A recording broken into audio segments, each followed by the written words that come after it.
Doctor గారు, నాకు వృషణాల్లో hernia వచ్చింది. సర్జరీ చేయాలి అని డాక్టర్ గారు అన్నారు. సైజ్ పెరుగుతుంది. సర్జరీ కోసం కొంతకాలం వెయిట్ చేయొచ్చా? సర్జరీ అంటే భయంగా ఉంది. దీనికి ఆధునిక చికిత్సలేంటి? మీ సలహా ఏంటో తెలియజేయండి అని అడుగుతున్నారు. ఈ ప్రశ్నకు జనరల్ సర్జన్ డాక్టర్ ఇంద్రమోహన్ గారు సమాధానం అందిస్తారు. ఇప్పుడు వృషణాల్లో మామూలుగా హెర్నియా రాదు. వృషణం టెస్టిస్ అండ్ ఇదేంటంటే టెస్టిస్ ఉండే సంచి, స్క్రోటం అంటాము. అక్కడ దాకా పొట్టలో నుండి పేగు కిందకు జారి ఒక సంచి ద్వారా, చిన్న సంచి ద్వారా స్క్రోటంలోకి దిగుతుంది. అంటే ఇది లేట్ స్టేజ్ హెర్నియా అన్నమాట. ఇప్పుడు హెర్నియా ఏంటంటే బాడీలో కండరాల మధ్యలో బై బర్త్ కొంచెం డిఫెక్ట్ ఉంటుంది. తొంటి దగ్గర ఇంగ్వైనల్ కెనాల్ అని ఉంటుంది. మనకు వృషణాలకు సంబంధించిన రక్తనాళాలు పొట్టలో నుండి బయటకు వచ్చే దారి గుండా ఒక ప్యాసేజ్ ఉంటుంది. అది ఇంగ్వైనల్ కెనాల్ అంటాము.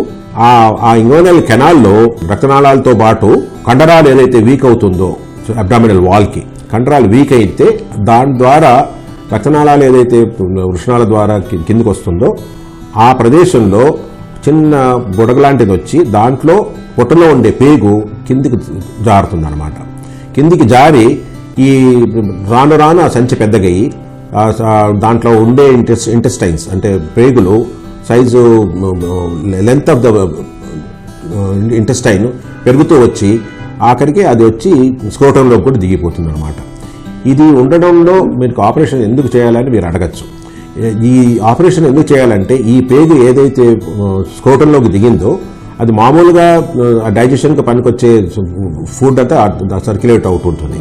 ఒక్కోసారి బై ఛాన్స్ ఈ పేగు మడతపడిపోతుంది.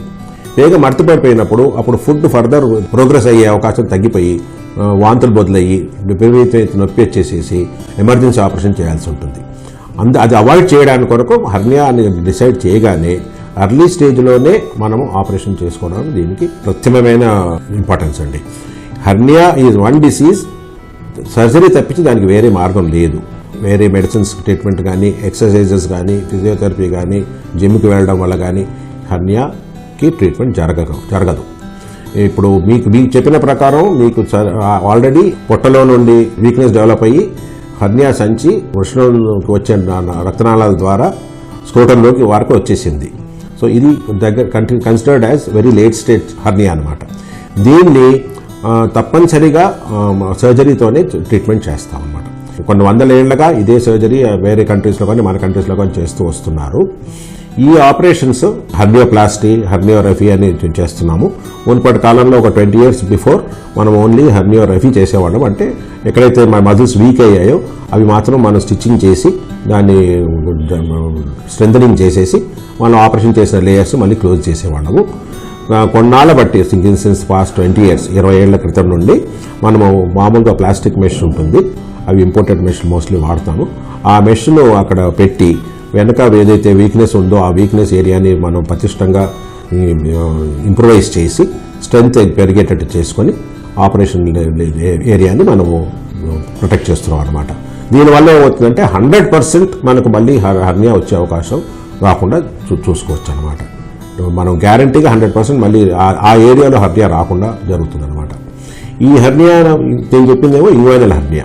కొంతమందికి సర్జరీ చేసిన తర్వాత మగవాళ్ళకి కానీ ప్రత్యేకంగా లేడీస్కి సిజేరియన్ ఆపరేషను, హిస్టెక్టమీ ఆపరేషను అంటే గర్భసంచి పొట్ట నుండి ఆపరేషన్ చేసి తీస్తారు కానీ ఆ ఆపరేషన్ చేసిన చోట కూడా కొంతమందికి స్టిచెస్ లూజ్ అయ్యి వేరే సర్జరీ డిఫెక్ట్ వల్ల కాదు, స్టిచెస్ లూజ్ అవుతాయి కొంతమంది వెయిట్ పుటాజ్ చేయడం వల్ల.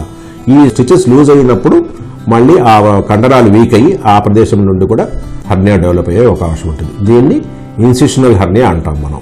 ఈ ఇన్సిషనల్ హెర్నియా కూడా సేమ్ ఇందాక చెప్పినట్టే ఎప్పుడైతే పేగు బయటకు వస్తుందో అది బయటకు వచ్చి మళ్ళీ స్టకప్ అయిపోయి అక్కడ దాంట్లో ఎమర్జెన్సీ ఆపరేషన్ అవాయిడ్ చేయాలనుకున్నందుకు మనం దీన్ని కూడా ఈ ఇన్సిషనల్ హెర్నియాను కూడా ప్లాన్డ్గా సర్జరీకి ప్లాన్ చేసుకొని ఆపరేషన్ చేయించుకుంటే దానికి కూడా మెష్ పెట్టి మనం ట్రీట్మెంట్ చేసుకోవచ్చు.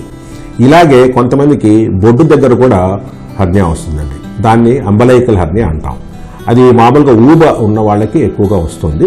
కొంతమందికి ఏంటంటే వాళ్ళు సన్నగా ఉన్నా కూడా పుట్టుకతో బొడ్డు దగ్గర మనం అంబలైకల్ కార్డ్ క్లోజ్ చేసినప్పుడు కొంతమందికి అక్కడ మజిల్ వీక్నెస్ ఉండి ఆ ప్రదేశం నుంచి కూడా హర్నియా వస్తుంది. దాన్ని అంబలైకల్ హర్నియా అంటారు. దానికి కూడా ఇలాగే మనం సర్జరీ చేసుకొని ఆపరేషన్ చేసుకొని ట్రీట్మెంట్ చేసుకునే అవసరం ఉంటుందండి. ఇవన్నీ మనము సర్జికల్ ప్రొసీజర్లో చేస్తున్నాము.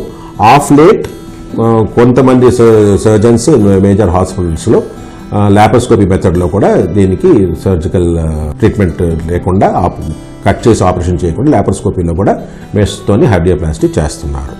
అది కూడా సక్సెస్ఫుల్గా చేస్తున్నారు చాలామంది.